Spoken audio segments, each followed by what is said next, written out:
Hi! Welcome to Kat's Beauty Vlog, and today we will be doing a graduation makeup tutorial.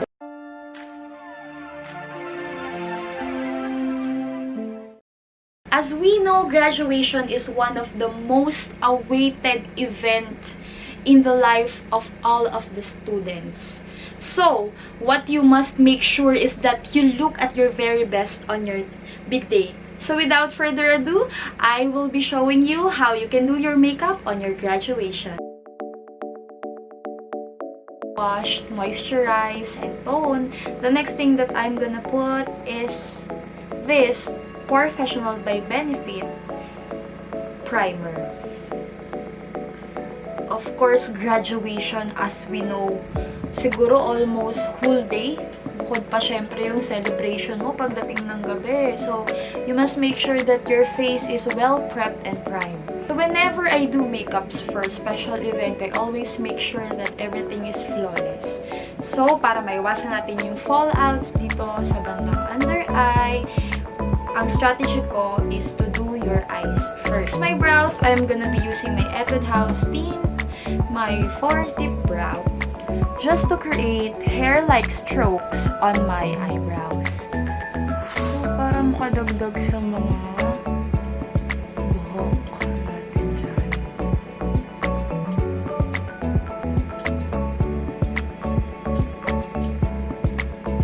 And then, to make it more defined, I will be getting my Etude House Draw My Eyebrow. This is wax, actually. As I said, on my last video, I'm not really a fan of wax eyebrows. But, when it comes to makeup na gagamitin mo for special events, of course, you need something na much pigmented. So, what I'm gonna do is just outline the outer part of my brow.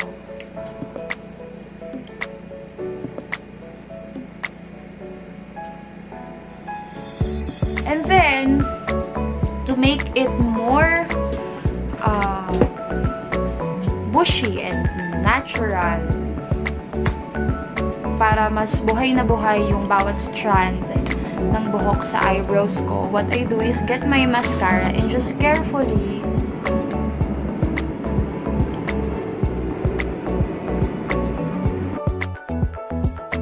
so as you can see, our brows are already done. The next thing that we're gonna do is prep our eyelids for our eyeshadow. What I'm gonna be using today is this Mary Kay concealer. You don't have to be specific with the brand. Just get any concealer na medyo light para mailagay mo siya dito sa eyelids mo.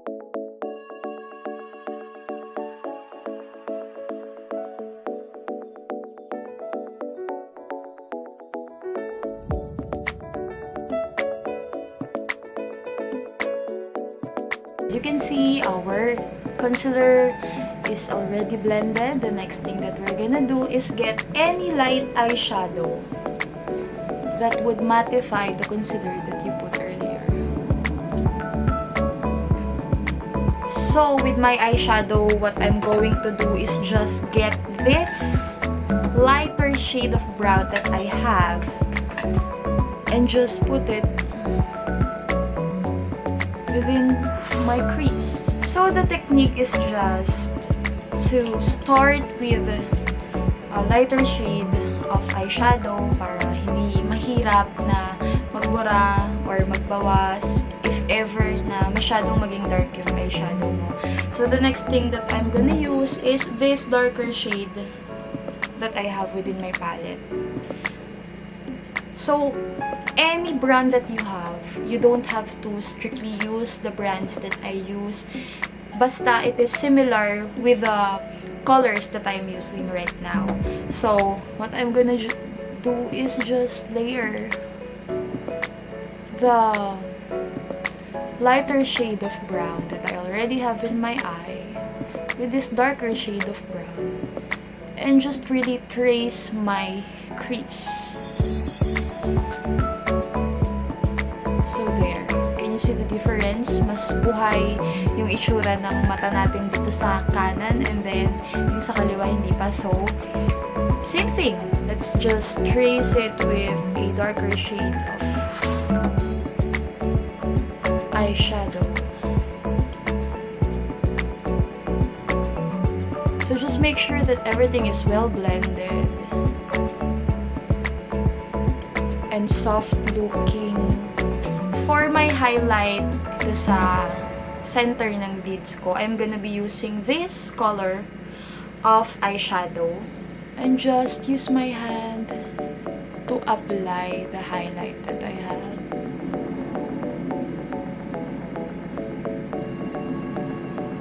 Just, again, blend everything.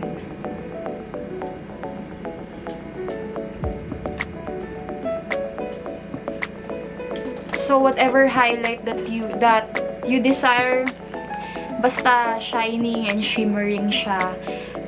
Whether it is gold, whether it is bronze, just like what I put on, or silver, basta highlight dito sa gitna. So, what you must do is, first, put on a lighter shade of brown, and then layer it with a darker shade of brown to intensify our crease, and then any highlight that you want must be put dito sa gitna. So, yun lang. Yun yung mga main rules in doing your eyeshadow para maganda yung kalabasan. Then, para makapag-add tayo at ma-intensify natin yung highlight natin sa gitna, siguro gusto kong mag-add pa ng gold shade dito to make it look better.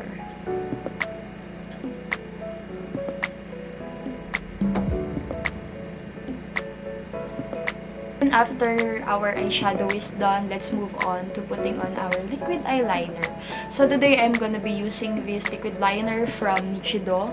Super affordable lang niya, but still, for years, ito talaga yung ginagamit ko. My technique in doing my liquid liner is to just create a little triangle. Quite like a angled triangle. And then, I will just shade the inside and connect that triangle with a line towards the inner corners of your eye.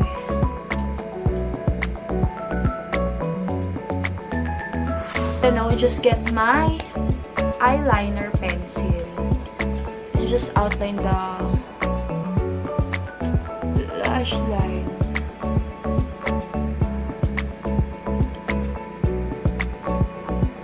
Para wala yung flesh na nakikita kagaya dito sa left eyes ko.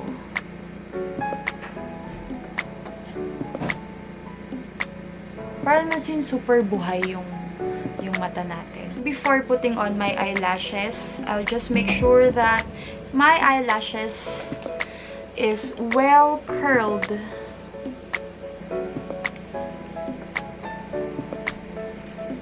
So we already have our lashes curled. Let's move on to putting on our mascara. Again, I will be using the Fashion 21 Double Up Mascara that I really love using. So, I will just put on some mascara.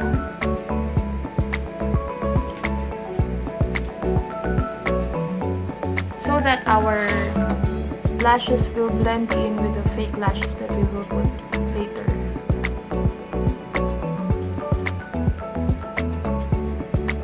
So you know the drill. Just put on your first coat, let it dry, and then layer it up with the second coat to make it thicker. Actually, kung hindi nyo nga prefer na mag-false lashes, okay lang din, just as long as that you put mascara. Gawin nyo yung technique na lagi kong ginagawa para kumapal siya and maganda yung itsura. So, let's move on to our eyelashes. The eyelashes that I'm gonna be using today is this eyelash that I got from Glad King. Talking about graduation, graduation for me is very emotional. Actually, this has been my second take sa paggawa ng video na to because I know that kung magkukwento ako sa inyo is magiging emotional talaga ako. So, just a little bit of sharing. I entered college as a tourism management student. But then, I did not flourish there kasi it is not my first choice. What I am really interested in is the course psychology. I really love psychology. That time, pinag-aaral ako ng pinsan ko and then due to personal reasons, tumigil siya ng pagsuporta. Nung time na yon, feeling ko as in tapos na talaga yung pangarap ko na makagraduate and magkaroon ng diploma. Tumigil ako for a year to work as a model. I am only, I think, 16 or 17 that time. Kasama ko yung mami ko, talaga namang rumarakit kami sa kung saan-saang mga competitions sa mga probinsya.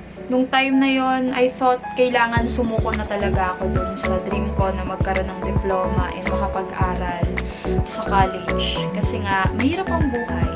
So, we have to face that na hindi mo naman pwedeng pilitin yung mga tao na pag-aralin ka sa course na gusto mo and sa lugar na gusto mo. So, that time, I speak to myself and decided to step up. So, that time, I decided to become a full-time working student para masuportan yung pag-aaral ko. Well, along the way, there are a lot of people na kahit na hindi ko naman sila kamag-anak, talagang tumulong sa akin because they believe na kaya kong makapagtapos ng pag-aaral and they believe in my capability to achieve. Speaking of a working student, what I do that time for 3 years actually is events sa gabi or biyahe kung saan-saang probinsya, competitions and all. And then after that, makakauwi ka siguro mga 3 AM or 4 AM na and then you still have your class for 7 AM. So may kita talaga ako ng mga classmates ko before na may dala akong unan and then whenever I have the chance na makaidlip, talagang umiidlip ako. But still, mabait pa rin ang God na despite my situation, talagang tinulungan niya ako along the way. Na kahit mahirap, tinulungan niya ako na makaya ko. And here I am now, doing my video tutorial for my graduation and for your graduation also. All I want to say is that if you really want something and you really feel that yung gusto mong makuha para sa'yo, excuses has no room.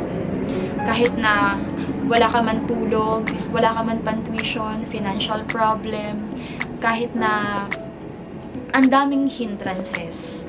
But still, if what you dream is what you want, you will surely get it basta paghihirapan mo at pagtsatsagaan mo siya.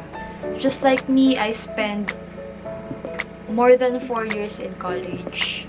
Actually, may time na parang ayoko na talagang tumuloy kasi nakakahiya na alam mo yung mga tanong ng mga tao sa akin before na hindi ka pa rin graduate or ilang taon ka na sa college or bakit ang tagal-tagal mong graduate.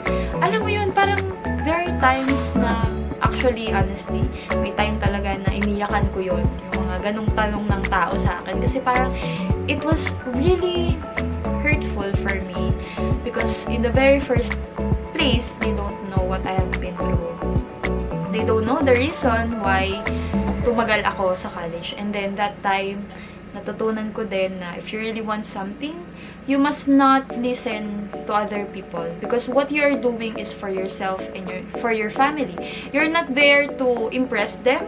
So, in other words, what I'm trying to say here is that kung meron ka mang gusto, never listen to others' opinion unless it is a constructive criticism na makakatulong sa'yo. So, if you think na makaka-distract lang yung opinion ng ibang tao sa'yo, sa gusto mong mangyari sa buhay mo, never listen to it. If you want something, you will get it as long as you're very pursuant to get it. So, yon. Medyo ang haba ng kwento, no? I hope it inspires some of you na mga college students dyan na nahihirapang makagraduate din, na ang tagal-tagal na rin nila sa college. Don't feel bad. It's okay. College is not a race. May kanya-kanya tayong time. So, yun. Let's move on to our fake eyelashes. Maglalagay tayo ng eyelashes. So, make sure that the glue is quite dry. Yung medyo tacky na siya para madali siyang dumikit. So, yan. Just start with the center of your lash line. Make sure that it is well glued and fastened.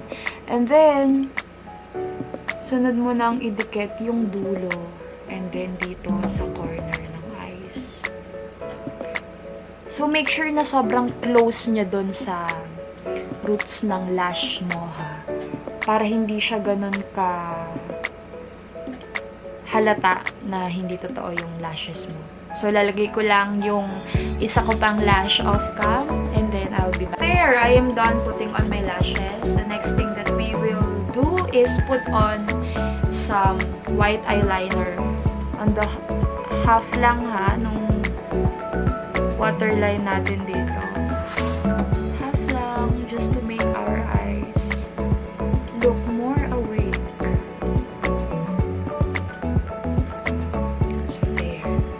Then, what I do is get my black eyeliner pencil and just outline yung kalahati na hindi natin nilagyan ng white eyeliner.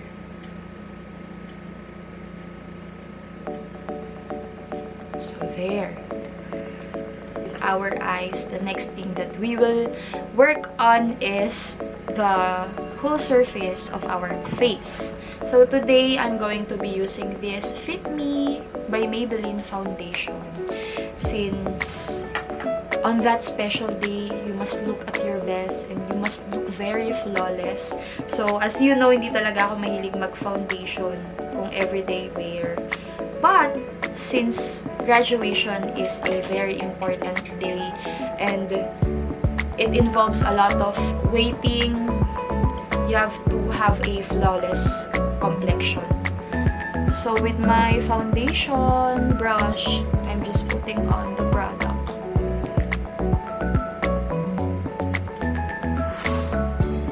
It doesn't need to be very neat using this brush. Actually, if you don't have this kind of brush, you can use your fingers also.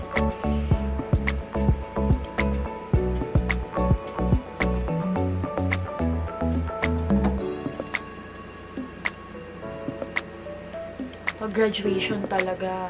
Alam mo yung feeling na nagsisink in na lahat ng realizations na ito na, this is gonna be your transition to a new life. There will be a lot of changes that will happen. Seryosohan na to sa buhay. Dito nakasalala yung future mo. So, pag graduation talagang emotional. So, using my damp beauty blender, I'm just blending in the foundation. Just blend. Again, if you don't have any beauty blender, you can use your fingers. So, I want this tutorial to be very basic, to be very easy. Just in case yung mga co-graduating students natin dyan, gusto nilang gawin yung sarili nilang makeup on their weekday. Super dali lang mag-makeup. And you must, it's a must for you to learn how to put on makeup. Kasi, syempre, kapag nag-apply ka na ng trabaho, you must look presentable sa mga employers or interviewers mo. So, there, we already have our foundation. The next thing that we're gonna put is the contour and highlight. Just put quite like a triangle on my under eye.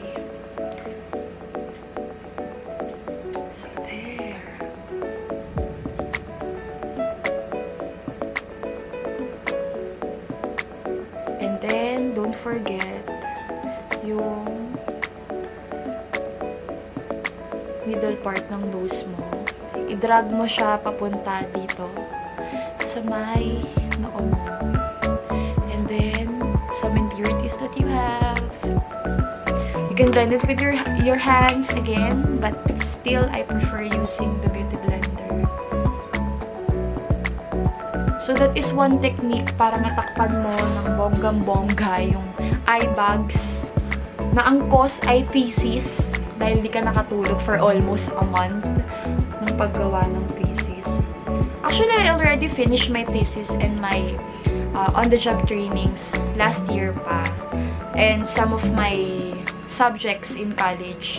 Talagang, ayoko na rin talagang mag-marcha nun kasi naisip ko parang gusto ko na lang diploma para makapag-apply ng trabaho. Pero still, you must, it is a must na i-experience pa rin yung pagmamarcha or commencement ceremony kasi it is a once-in-a-lifetime experience. So, yun. This coming June 10, I will be having my official commencement ceremony. So, yan. As you can see, this tutorial, I would like to give you two options in contouring, ha. So, first, this darker shade concealer or a contouring stick, just like this one. So, I got this from Maybelline. So, yan. The other side is for contouring and the other side is for highlight.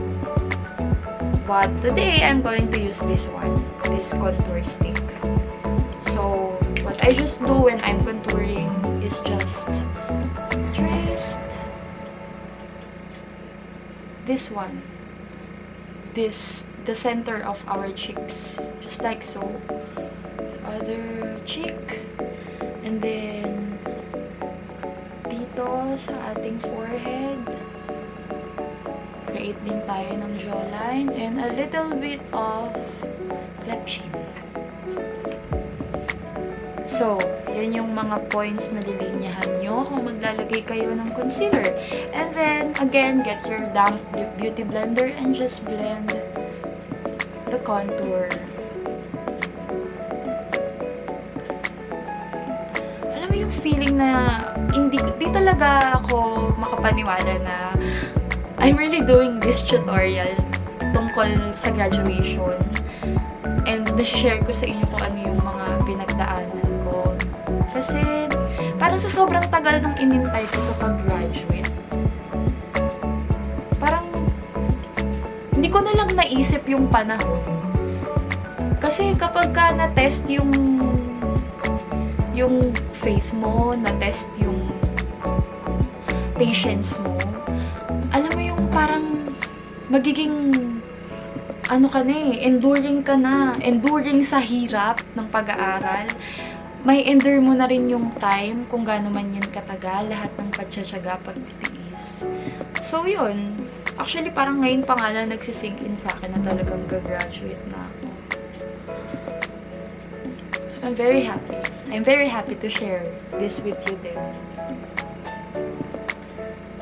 So, yan. As you can see, nagkaroon na ng dimensions yung mukha natin. Hindi na siya ganun ka-flat. The next thing that we will do is, of course, ang pinakamahalaga para sa akin, kung kakilala nyo, ka-close ko kayo, is yung nose line. So, you can use your fingers or use your brush. So, I'm gonna be using my blending brush and just dito sa tip. Yan. Open triangle sa tip ng nose ko. Then, drag it upwards. Papunta dito sa eyebrows ko. Same thing on the other side. Alam mo yung college journey ko, as in sobrang miracle siya ng God.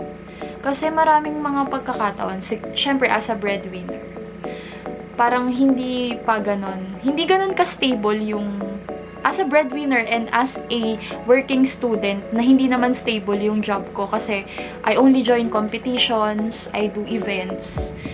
It's not that stable kagaya ng mga ibang trabaho. So I can say na yung college journey ko and yung pag-graduate ko, it's all a miracle of God. Why? Because there are a lot of times na hindi ako makakapag-exam kasi walang pang tuition. May mga time din na hindi ko alam kung saan huhugutin yung libo-libong tuition para makapag-enroll ulit sa next sem. But then, ang galing ng God, ang dami niyang miracle na pinakita sa akin during my college days. Kasi bigla na lang may mga tao na ipapadala siya na magiging blessing para sa akin para makapag-enroll and makapag-exam pa rin. So, yun. Thank you, G. Talagang may pasasalamatan ako, talagang si God. Siya talaga yung reason kung bakit makakagraduate ako. So, yun. Ayun na, naging emotional na tayo. Sabi ko na nga ba, ayokong mag-film ng graduation tutorial kasi magiging emotional tayo. Back to the tutorial. Okay, so nakita natin na yung ilong natin ay contoured na. And after the contouring, we must make sure that our face is well and matte. So, what I do is I just get a darker shade of pressed powder and just seal in the cream contour that we have put on earlier para hindi sticky yung feeling. So, same thing. On the outer part of your face are the darker shades, and on the inner part of your face is the light powder. So, what I'm gonna be using is this Johnson Linen Clear Beige. So, I use it for everyday makeup. I also use it for baking. Sometimes I also use loose powder. Pero still, as a pageant competitor, alam naman natin na kapag sumasali ka sa mga competition, marami kang tips and tricks na madedevelop. So, one of them is using baby powder as my pressed powder. Kasi, ang ganda niyan, for malakasang event or pang matagalang event, na-absorb niya yung pawis, yung oil that you have. So, I prefer using Johnson's baby powder. After doing your face mattifying powder and contour, just put blush sa banda dito. So, actually, parang nililayer ko nga lang din yung contour. So, yan. Ganun blush para mabalance natin yung color na medyo white, may pink shade, and then brown for the contour. I intentionally put excess amount of the Clean and Clear powder sa face ko to do baking. So, ngayon medyo nagsettle na yung powder. What we must do is to just brush off the excess.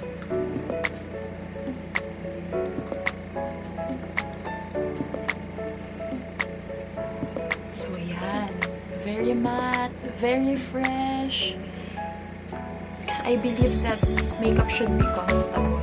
Parang your skin but better lang. Kasi, pag di ka comfortable sa makeup mo, paano ka magiging confident? So, for you to feel confident, you must use products that are clean, fresh lang sa mukha, and you're comfortable lang na suotin siya even for a long period of time. And for the final touch-up, just get any highlighter that you have at home. So, I'm using this Becca Shimmering Skin Perfector. Liquid highlighter siya.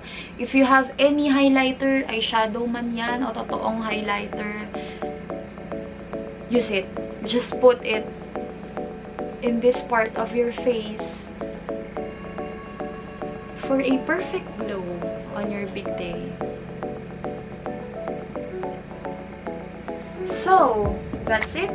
This is the final look.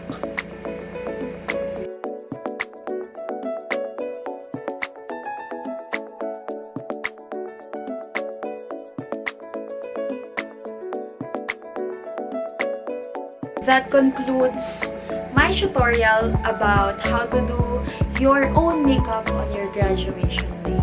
So thank you so much for watching. Thank you so much for listening to my story, for giving me time.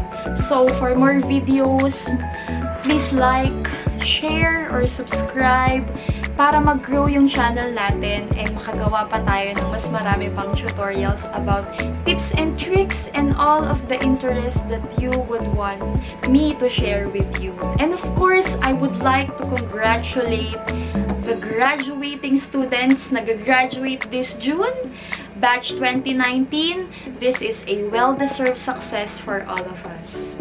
Bye!